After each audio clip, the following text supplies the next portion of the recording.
तो पहली बात उन्होंने की कि अब हम ये सारी सुविधाएं छोड़ देंगे। उन्होंने कहा हम अपना मकान खाली करेंगे, हम अपना घर खाली करेंगे। समझाने की कोशिश की कि आपकी सुरक्षा को खतरा है, कई बार आप पे हमला हो चुका है, मां बाप घर में थे उस वक्त भी उनके घर पे हमला हो चुका है, उनकी सुरक्षा को लेके हम सब चिंतित हैं। अभी तय नहीं है कहां रहेंगे,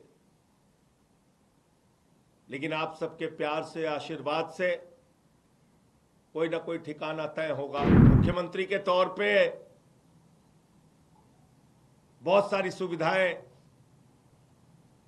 किसी भी व्यक्ति को मिलती हैं। अरविंद केजरीवाल को भी वो सुविधाएं मिली हैं। कल जब उन्होंने इस्तीफा दिया तो पहली बात उन्होंने की कि अब हम ये सारी सुविधाएं छोड़ देंगे।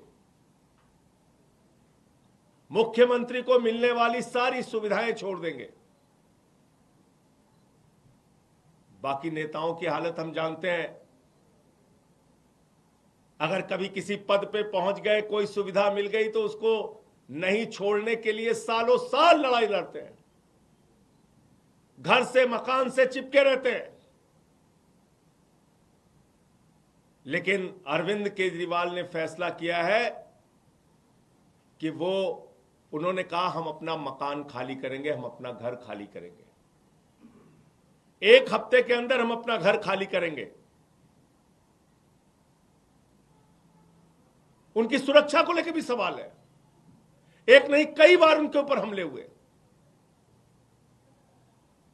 हमने उनसे कहा, समझाने की कोशिश की कि आपकी सुरक्षा को खतरा है, कई बार आप पे हमला हो चुका है, मां बाप घर में थे उस वक्त भी उनके घर पे हमला हो चुका है, भारतीय जनता पार्टी के लोगों ने हमला किया है,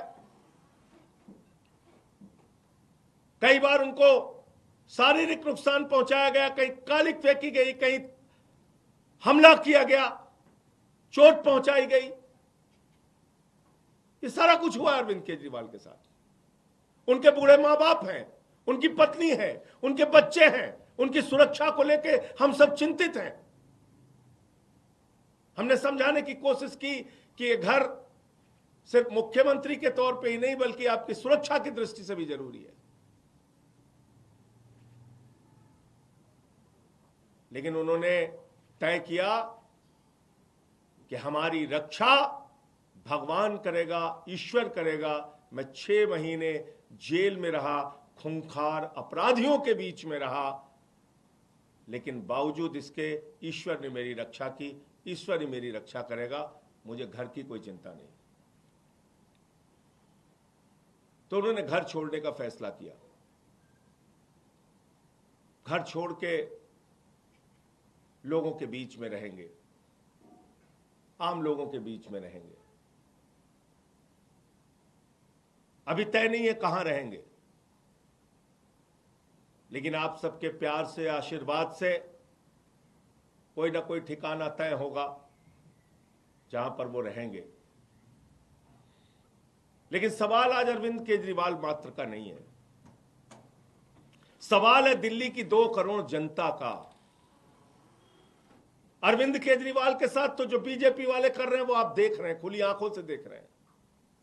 झूठे भ्रष्टाचार के आरोप लगाए, जेल में उनको पकड़ के डाल दिया, उनके शिक्षा मंत्री को जेल में डाल दिया, स्वास्थ्य मंत्री को जेल में डाल दिया, पूरी पार्टी को तोड़ने की कोशिश की, आम आदमी पार्टी को खत्म करने की कोशिश की, अरविंद केजरीवाल की राजनीति को खत्म करने की कोशिश की।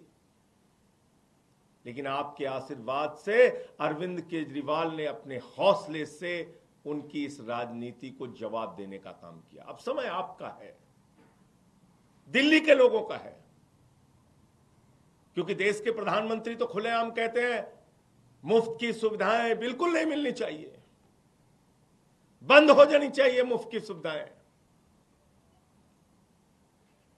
आपको सोचना है, अरविंद केजरीवाल नहीं होगा तो दिल्ली का क्या होगा।